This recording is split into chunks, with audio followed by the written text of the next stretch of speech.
Naomi here, interview confidence coach for all of you professionals out there.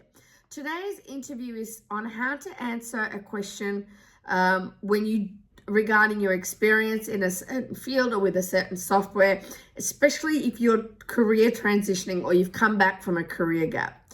So the question goes a bit like, tell me about your experience regarding X. And that will 9 times out of 10 throw a candidate because obviously they have no experience in that. So the best way to answer that is in twofold. One, be upfront. Let them know that, of course, because you're transitioning careers, you don't have that particular skill set that they're looking for.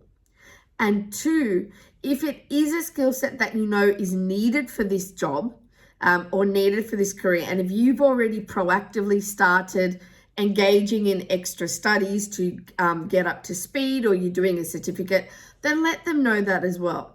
So this is how you would answer that question.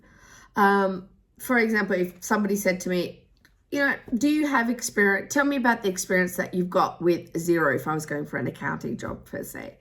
My answer would go a bit like this.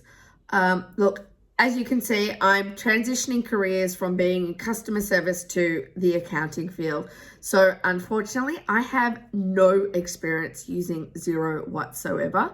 However, what I have done, because I know that this is the software that a lot of people are using nowadays, I've signed up for my Xero certification course. I am X amount of months into it, and I've only got a few more weeks left to go. So yes, I've got the practical knowledge, also the theoretical knowledge, and obviously practical knowledge from doing it. But it'll probably take me, a little bit of time to get up to speed, but I'm really looking forward to that.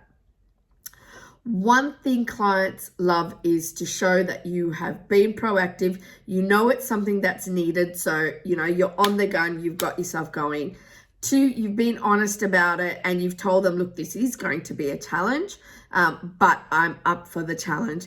And 3, guys, remember, if you sound confident in your ability, then that is going to come across to them as well in your body language, in your tonality, and that's going to be half the battle won. As always, I really hope that this video has helped you. If you need any help at all with your interview questions, interview preparation, click the link below, guys. I would love to help you out. In the meantime, have a great day and I'll see you next week. Bye.